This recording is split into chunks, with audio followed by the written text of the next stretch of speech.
Sentro ng mga nagbabagang balita, USFU, CBA Negotiating Panel, naghalal na ng mga bagong miyembro ng komite. Bilang ng mga profesor na may master's at doctorate degrees, bahagyang tumaas. UST, humataw sa board exams. Paghahanda ng mga profesor sa mga estudyante, siniyasa, mga likha ng mga profesor at mag-aaral ng CFAD, pinamalas sa isang exhibit. Hinihinalang espiritu sa Beato Angelico ng gagaya ng mga profesor at mag-aaral. Magandang gabi! Ngayon ay ika-6 ng Oktubre. Nakatutok sa sentro ng mga balita. Makalipas ang 5 taon, muli na namang nagkaroon ng halalan ng UST Faculty Union para sa Collective Bargaining Agreement Negotiating Panel. Ginanap ang 3 araw na halalan mula noong Martes. Nakatutok ngayon live sa tanggapan ng UST Faculty Union si Jessamine Ver. Jessamine, kumusta naman ang naging halalan dyan? Yes, Romel, mapayapa namang nagtapos kanina lamang ang eleksyon na ginanap sa iba't ibang fakultad at kolehiyo para sa bagong miyembro ng USFU CBA Negotiating Panel. Sa mga oras na ito ay nilabas na ng USFU Comelec ang resulta ng canvassing na ginanap mismo dito sa opisina ng Faculty Union. Mula sa 842 na kabuoang bilang ng mga bumoto, hinirang ang 7 nakakuha ng pinakamatataas na boto na pinangunahan ni Dr. Benvenido Vargas na may 471 votes, Evangeline Timbang ng College of Tourism and Hospitality Management, 432 votes, Alberto Paulino Jr. ng Faculty of Medicine and Surgery, 424 votes, Leticia Del Rosario ng College of Science, 413 votes, Rene Tadle, 408 votes, Noel Asiones, 375 votes, at Maria Corazon Unas ng Institute of Religion na may 340 votes. Ang halalan na ito ay isa sa mga plano ng kasulukuyang administrasyon. Hope to clarify yung mga items in our CBA previously that have led to problems in implementation. Layunin ng naturang negotiating panel na makipag-ugnayan sa mga faculty members upang masiguro ang bisa ng collective bargaining agreement. Ang CBA ay isang kasulatang naglalaman ng mga pinagkasunduan ng union at ng administrasyon ukol sa mga kondisyon sa oras, sahod at anumang reklamo ng empleyado.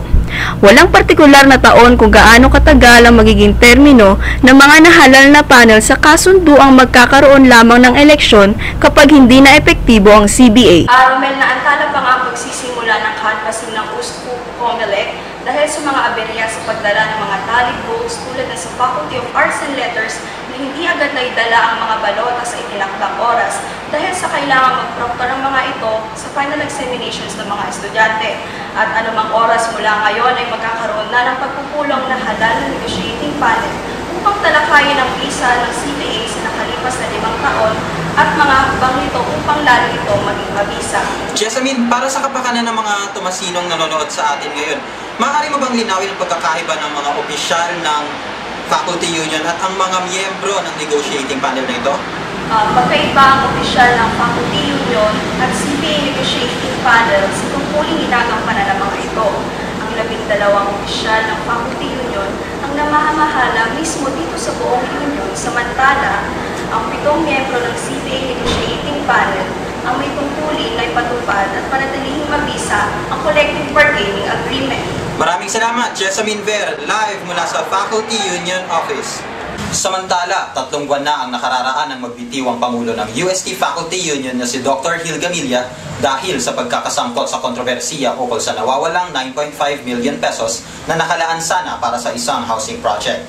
Sa ngayon, ang dating Vice President for Labor Education na si Dr. George Lim ang tumatayong Pangulo ng Union. Inihayag ni Lim ang pangunahing plano niya na bumuo ng bagong collective bargaining agreement para sa mga susunod na 5 taon. Nais din niyang maging organisado ang serbisyo ng kanilang opisina upang linawin ang mga tala ng kanilang CBA na noong nakaraang taon ay naghantong sa kanila ng mga problema sa implementasyon nito. Ayon kay Lim, ang mga planong ito ang magsisilbing malaking hakbang upang mas magampanan ng Union ang kanilang tungkulin. Bahagyang tumaas ang bilang ng mga propesor na may master's at doctorate degree sa universidad ngayong taon mula nang ipatupad ng UST ang panukalang No Masters, No Teaching Load. Mula 68% noong 2008, tumaas ito sa 74% o katumbas ng 1,440 na guro ang may graduate degrees. Samantalang nasa 506 pang mga guro ang hindi pa nakakatapos ng kanilang master's degree. Ang Faculty of Engineering ang kolehiyong may pinakamaraming propesor na may master's degree sa bilang na 116, samantalang ang College of Tourism and Hospitality Management ang may pinakakaunting guro na may master's sa bilang na 26. 50 sa 120 propesor naman sa College of Nursing ang hindi pa nakakuha ng master's. Samantalang, 7 lang sa 78 propesor sa College of Education ang wala pang MA. Ipinahayag naman ng Arts and Letters Professor na si Eros Atalia na dapat munang mas bigyang pansin ng administrasyon ang mga kolehiyong nalubos na nangangailangan ng mga propesor na bihasa sa kanilang propesyon. Mga disciplines na dapat ma-identify anong kinakailangan ng MA and PhD.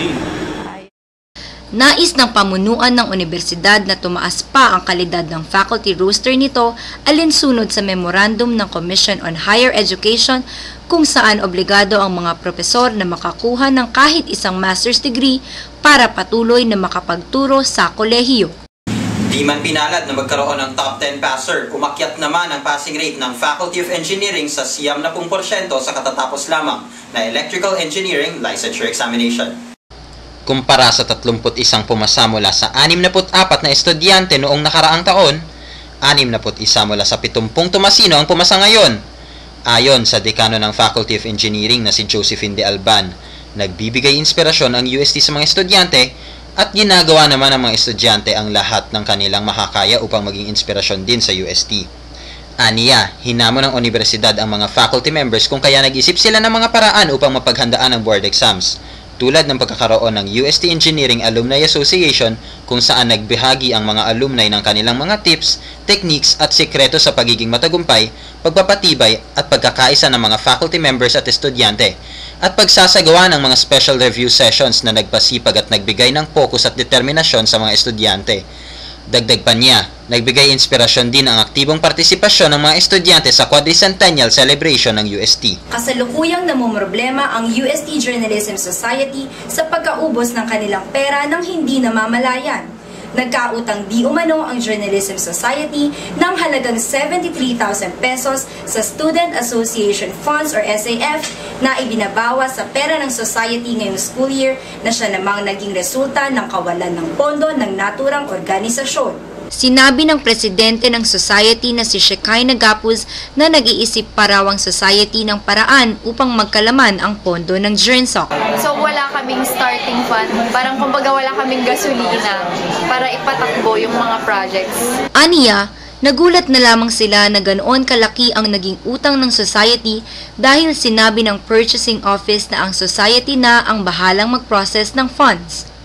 Wala na raw nagawa ang organisasyon kung hindi ibawas na lang ang kanilang pagkakautang sa SAF nila na kulang-kulang 47,000 kada semestre. Ayon naman sa kanilang advisor na si Nestor Cuartero, kailangan daw gawa ng hakbang o kailangan magkaroon ng investigasyon ukol sa nasabing issue.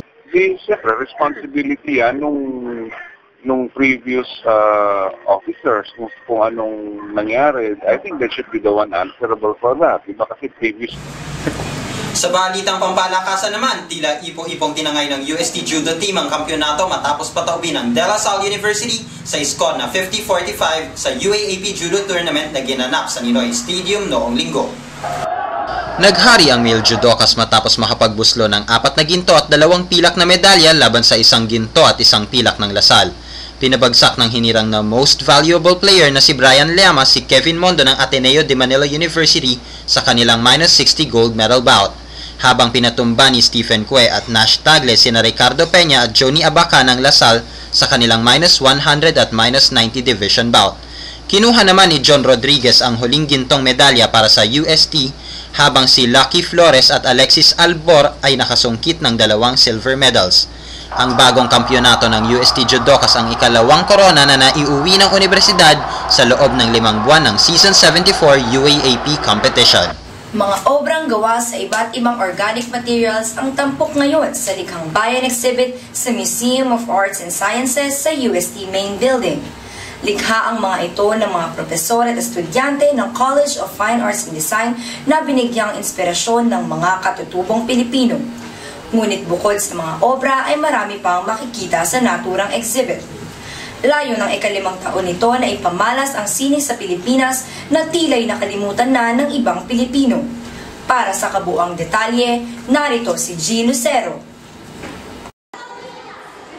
Pinupuntahan ngayon ng mga Tomasino at maging mga estudyante ng iba't ibang paaralan at universidad ay exhibit na pinamagatang Likhang Bayan 5 at ang mga larong Pinoy. Parati kami bumabalik dito kasi nga nakakainggan ng laruin. May pagka-interaction na rin po kasi kung manonood lang po tayo sa TV, medyo boring. Pero dito habang nanonood, pwede ka pong umikot-ikot. Tampok sa exhibit na nagsimula noong ika-20 ng Setyembre ang mga tradisyonal na sining ng mga Pilipino na natutunan ng mga guro ng SIFAD sa mahusay na artists at craftsmen mula sa iba't ibang mga rehiyon na kanila namang ibinahagi sa kanilang mga mag-aaral. May kita rito ang mga likha mula sa iba't ibang uri ng sining tulad ng puni o paghabi ng dahon ng niyog o buri, ang pabalat ng pastillas o masining na paggupit ng papel de hapon, ang taka o mga paper mache na hinulma sa inukit na imahe sa kahoy, at ang abaloryo o masining na paggawa ng tsinelas. Ang mga larong luksong tinik, tumbang preso, sungka, sipa at dama ay ilan lamang sa mga larong tampok dito na ipinaliliwanag din sa pamamagitan ng mga videos. Naglagay rin ng lugar kung saan maaaring maglaro ang mga bisita ng sungka at dama. Ayon sa pinuukulan ng Museo ng UST, patuloy sa suportahan ng ganitong exhibit upang ipaalala sa mga kabataang Pilipino ang kahalagahan at pinagmulan ng ating kultura. Bukas sa exhibit tuwing Martes hanggang Sabado mula 8:30 ng umaga hanggang 4:30 ng hapon. Ako po si G. Lucero, nag-uulat para sa SET. Kalat na kalat sa buong gusali ng Beato Angelico ang mga kwentong kababalaghan na nararanasan ng mga guro at mag-aaral doon. Tila ba sanay na ang mga ito sa mga nararamdamang kakaiba sa gusali? Ang iba pa nga ay pinagsasawalang bahala na lamang ang mga ito. May special report si Lars Contreras. Kamakailan lamang, kumalat ang balita tungkol sa mga multo sa pang-8 palapag na nahagip di umano ng CCTV cameras sa Beato Angelico Building sa UST. At sa pagkalat ng naturang insidente ng multo sa naturang gusali na mariing pinabulaanan ng UST Security Office, ay tila nabasag din ang katahimikan ng ilang mga janitor, estudyante at mga propesor sa mga kababalaghang nararanasan. Maging ang design coordinator of the College of Architecture na si Architect Maria Vicenta Sanchez ay nagbahagi ng kanyang mga nakakikilabot na karanasan sa Beato. Ayon kay Sanchez, nilalakad niya ang madilim na hallway isang gabing wala ng tao sa Dean's Office. Maya-maya pa ay narinig niya na mayroong tumatawag sa kaniyang pangalan na kaboses ng isang propesor nang padaan siya sa gitna ng Dean at Office of the Regent. I didn't mind it because I was already warned by the staff in the office that there is a doppelganger in there. I am aware that there is that entity inside the office. Isang sinasabi ng aming mga nakapanayam, mayroon nga daw nanggagaya sa loob ng Dean's Office. Kung totoo man o hindi ang nilalang na tinatawag na doppelganger, hindi naman maitatatwa na sa mga nakaramdam na sa mga ginawa ng nilalang na ito na may kakaibangang nangyayari sa loob ng opisina. Ako po si Lyra Contreras, nag-uulat para sa Sentro. Nais po namin batiin ang mga guro sa anumang sulok ng mundo ng Happy Teachers Month. Mga Tomasian, tandaan na 74 na araw na lang, Paskuhan na! At yan po ang mga balitang nahalap namin sa nakalipas na 4 na oras. Hanggang sa muling pagtutok sa mga sentro ng mga balita.